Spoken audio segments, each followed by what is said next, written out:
I'm honored to be here, excited to see so many faces here to join us for this OHDSI Europe Symposium. I'm going to try to play the role of provide a little bit of global context of where OHDSI Europe's fitting in, and hopefully to connect some dots for activities that you're going to get to experience throughout the day, and hopefully as you're continuing on the journey together as a community. So OHDSI's mission is to improve health by empowering a community to collaboratively generate evidence that promotes better health decisions and better care. And when we started OHDSI, it was very important that we actually focused on this idea of community. And so activities like this, having a symposium where 350 individuals from all different stakeholder groups can come together and share their expertise and share their knowledge and work together as a community to solve very large public health problems, was really what inspired many of us to start this now over a decade ago. The way in which we work in OHDSI is that we work through collaborations, and we've been really trying to iterate and work together on figuring out innovative ways to collaborate. It's very natural and easy in any given organization that there's a way of working that you get accustomed to, but when we started OHDSI as a community, we had to determine how we wanted to work, and that's something that we consciously think about on a regular basis within the community. So we collaborate on multiple different fronts. We collaborate on open community data standards. And I'm just curious, for those of you here, how many of you feel like you are actively collaborating on open community data standards? Can you stand up? If you're able, could you just stand up to let me know who's here because of open community data standards? OMOP, CDM, vocabulary. All right.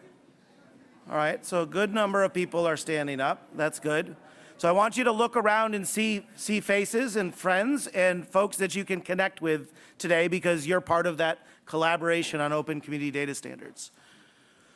We're also collaborating on open source development. So we're trying to codify analytic tools that enable us to go on that journey from data to evidence using reproducible processes. So if you're able, I'd like for you to stand up if you are contributing and want to collaborate on open source analytic tools. Stand up if you're doing that. If you've contributed to a Git repo or have been actively using tools. All right? So guys, I want you to look around there. Those are your collaborators collaborating on open source development, and there's lots of opportunities to connect on that. We are collaborating on methodological research. So we're trying to both establish scientific best practices, but also empirically evaluate them and prove that when we conduct analysis on data, we can truly be confident that we're generating reliable evidence. So who's here to collaborate on methodological research? Please stand up if you're able.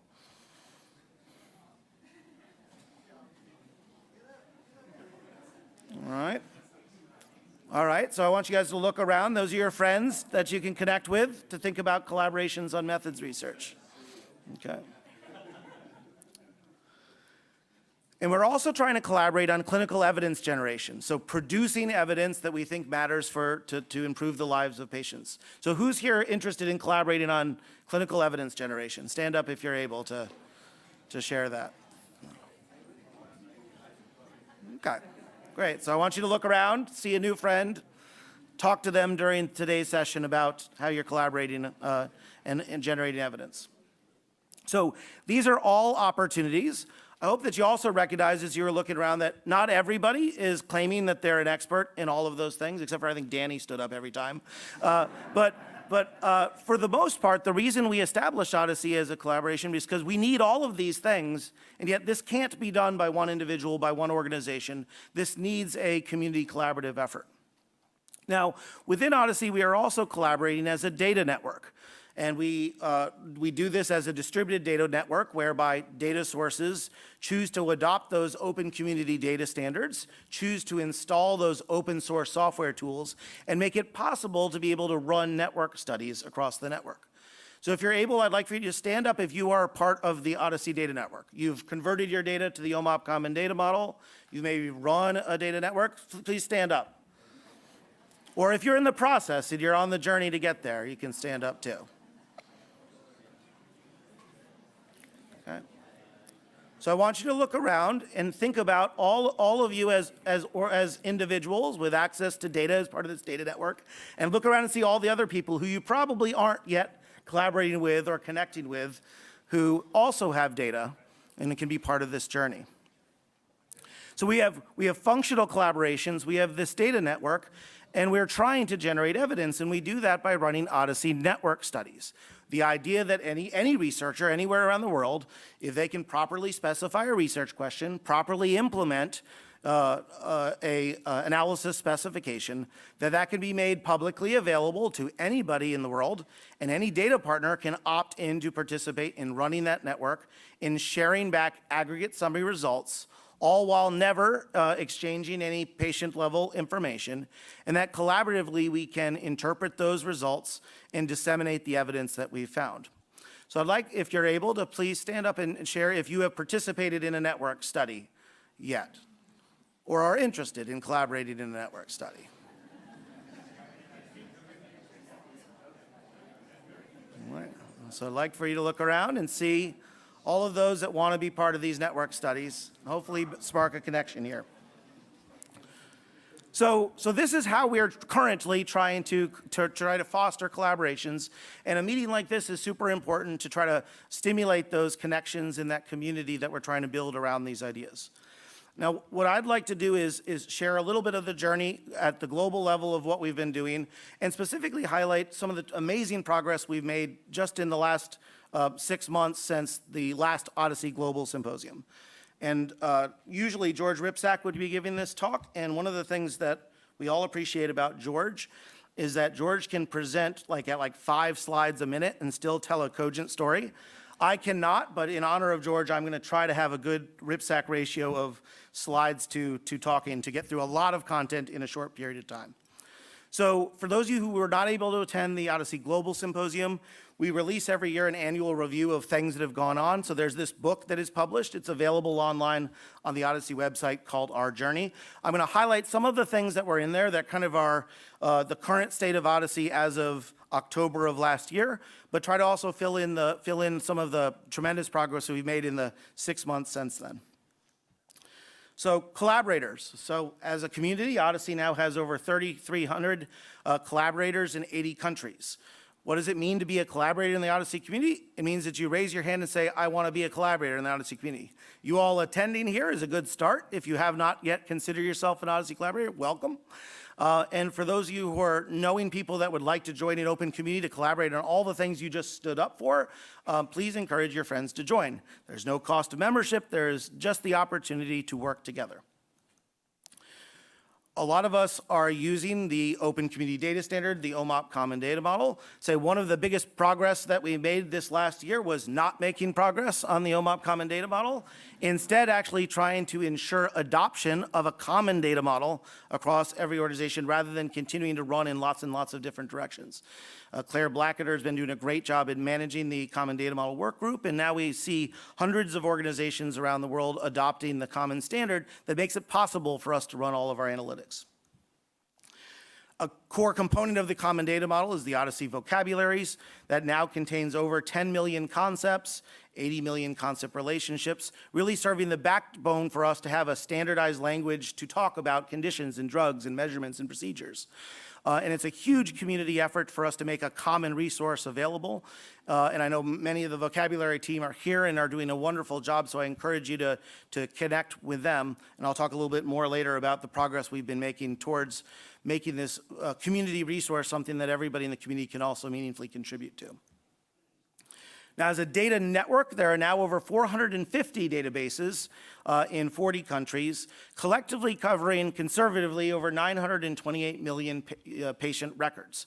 That's about 12% of the world's population that's standardized to a data set. Imagine if you had access to 10% of the world's health data, what kind of questions you could answer with that. Now, you're part of this community, so you don't have to imagine that anymore. You have the opportunity through this collaboration to try to think about what we can learn and actually take on the obligation of what we can do, given that this data has now been standardized as part of that journey. Now, I talk about this vast data source because as I was going back and thinking about it, it was only 5 years ago that some of our colleagues at the EMA published this paper in BMJ Open. And this is specifically focused on Europe, but they published a survey where they were trying to identify electronic healthcare data sets in Europe. And they profiled the data that they could find that they thought would potentially be useful for regulatory use. And part of the abstract I put on the right-hand side of the screen here, but they identified a total of 34 data sets. And of those data sets, they mentioned that 8 of them were transformed or in the process of being transformed to some data model. And their conclusion 5 years ago was there's a few data sets that meet minimal regulatory requirements and are readily available for use in the regulatory context. Accessibility and validity information needs to be improved. This study confirmed the fragmentation, heterogeneity, and lack of transparency existing in many European electronic healthcare data sets. So this is only 5 years ago this paper was published, and I think the messaging of it was spot on and correct at the time. Fast forward 5 years, and because of the collaboration that's been stimulated within the IMI Eden project, we now see that there is 187 data sources that have been standardized to the OMOP Common Data Model, representing a large representation across the whole of Europe. And Carlos is going to talk later about the progress in Eden, but I think to think about 5 years ago, the current state of where we are, and to fast forward ahead to where we are now is really a testament to all the great work that's happened through community collaboration, particularly here in the European region. OHDSI also collaborates via work groups, and we've seen tremendous leadership across the community in various specific disciplines and clinical subspecialties with lots of active participation. The reason why I want to share this is as a representative of the broader global OHDSI community, if you have an idea for a work group, you have some itch you want to scratch, you can start a work group simply by raising your hand and say, I want to lead in this community. And you'll be amazed how many people are going to say, I'd like to follow. All it takes is for you to raise your hand and participate, and you're going to see that there's lots of people interested in shared interest to engage. Within OHDSI, we also have regional chapters respecting the geographic peculiarities that exist in terms of the use of observational data throughout. And as Peter highlighted, now within Europe, we've got these national nodes, and I'm really excited that we're having that featured throughout today, because I think it really represents a great opportunity to see even more collaboration taking place within our community and within our geographies, while still also recognizing that we still need to work together at a global scale. OHDSI tries to collaborate amongst itself, but we also try to collaborate with large community initiatives. On the U.S. side, we are actively collaborating with the U.S. Food and Drug Administration through the CBER BEST program. We're working with NIH with the All of Us program, as well as the N3C program that was really central to research in COVID. On the European side, you're going to hear about Eden. You're going to hear about the IMI Pioneer project, which also used the OMOP Common Data Model. And I'm really excited that we're going to hear a lot more about Darwin EU later this afternoon. All of these represent substantially large efforts that are making impressive progress. And I'm really proud that OHDSI collaborators are contributing to these efforts. But I also think as much as these are very large community efforts, they still don't reach that global scale of thinking about how do we work together as a community across the entire world. And I think that there's even more opportunities for figuring out how to really have a truly international effort across North America, Europe, Asia Pacific, and all other regions. So OHDSI has been very prolific in generating and stimulating research.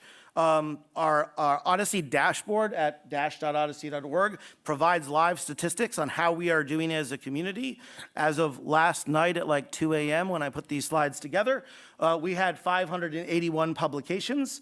And what's exciting is we see over 12,000 citations. So for those that are looking for a place where you can have academic impact, it's really nice to see this. What I'm particularly excited about is the fact that we have over 3,000 distinct authors across all of these papers, really showing how the reach of OHDSI community data standards, tools, and practices are really proliferating through clinical research.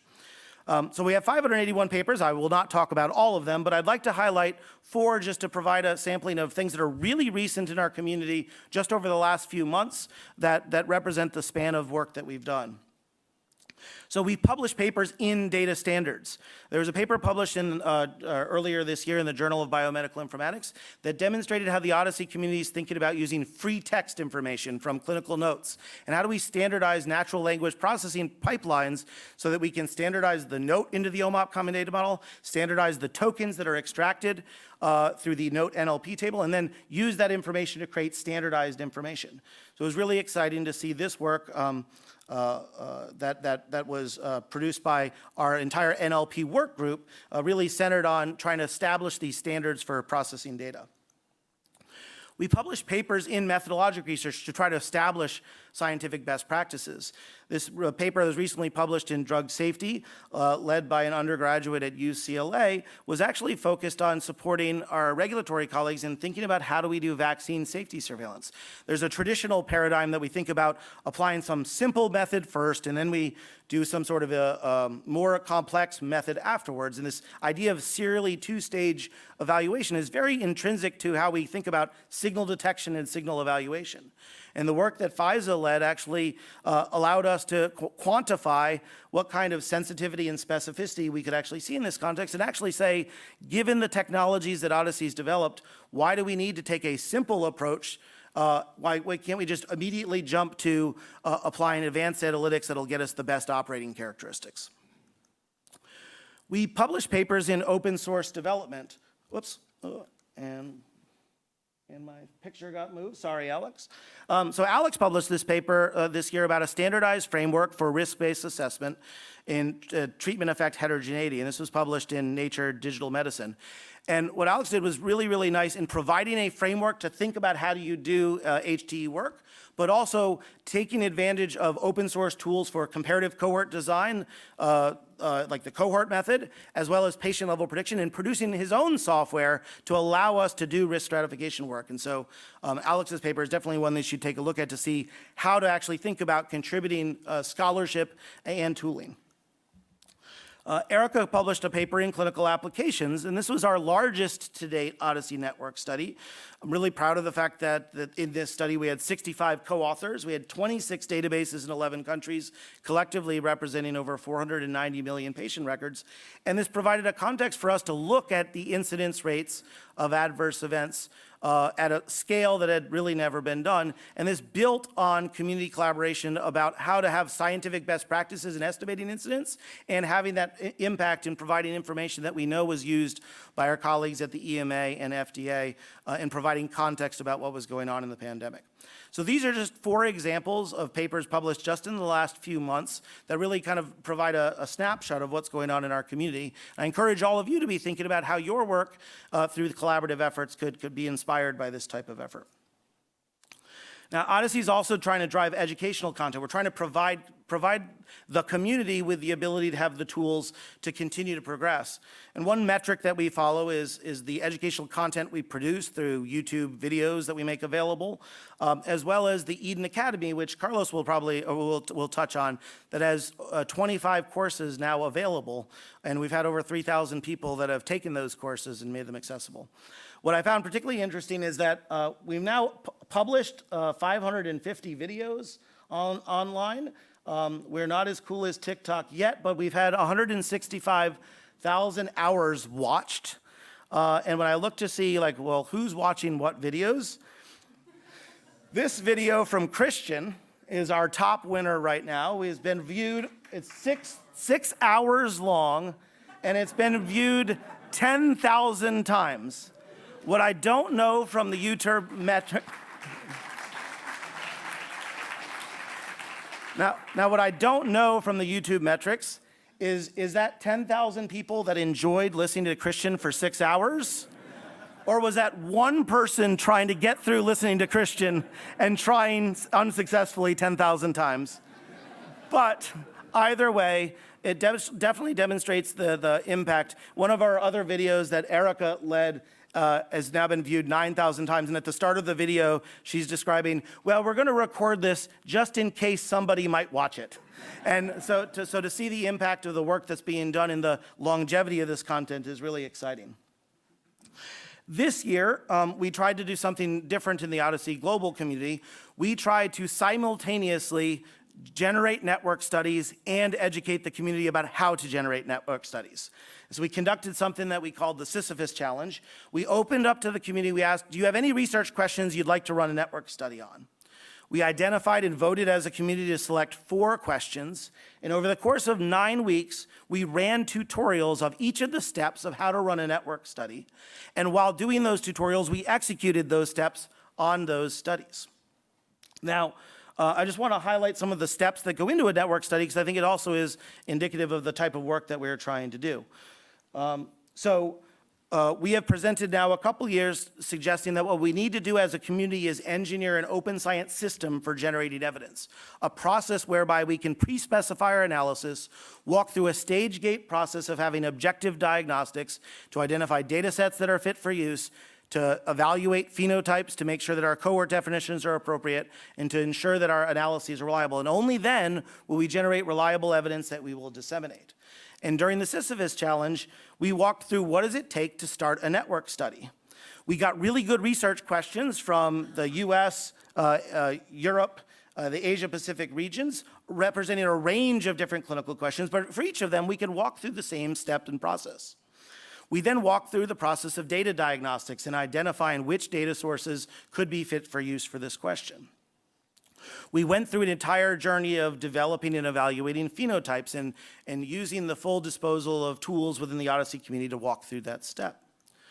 We went through the process of analysis design, leveraging all of the open source tools that the OHDSI community has already developed. And then we executed that analysis across a network of databases. We generated study diagnostics. We generated final results. We conducted meta-analysis to synthesize the evidence, and ultimately had the evidence available for presentation. Now, it's not covered at this symposium, but actually just next week at the OHDSI APAC Symposium, the results of this study that were only started a couple months ago will be on the plenary stage at the OHDSI APAC Symposium. The question that was asked was actually inspired by a regulatory agency in Australia.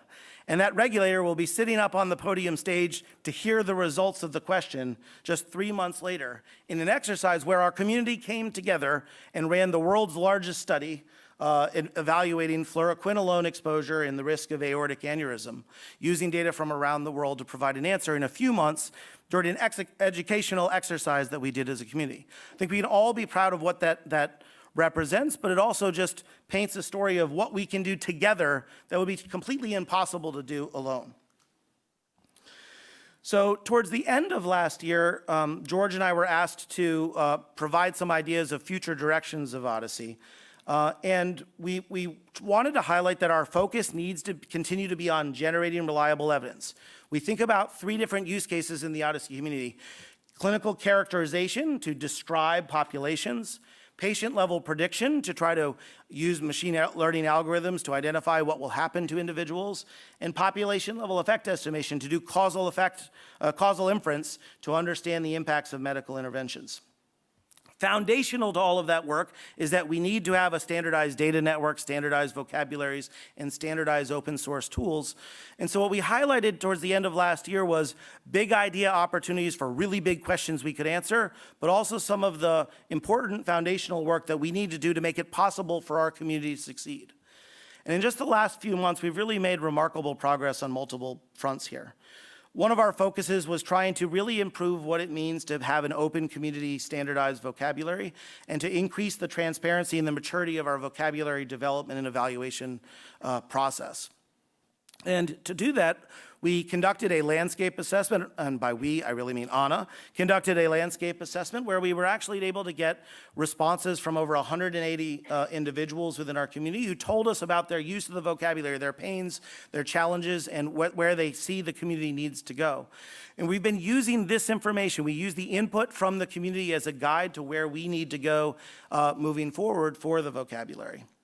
One of the things we recognized is we needed to be more transparent and clear about the roadmap of the OHDSI vocabulary. And so now we've actually laid out a plan for the next 2 years about how we're going to be prioritizing our central community resources to support the vocabulary. And Sasha and the team is doing a great job of trying to keep keep this roadmap intact. But we also recognize that as our community grows, there's much, much more needs than what we can simply support at the Central Coordinating Center.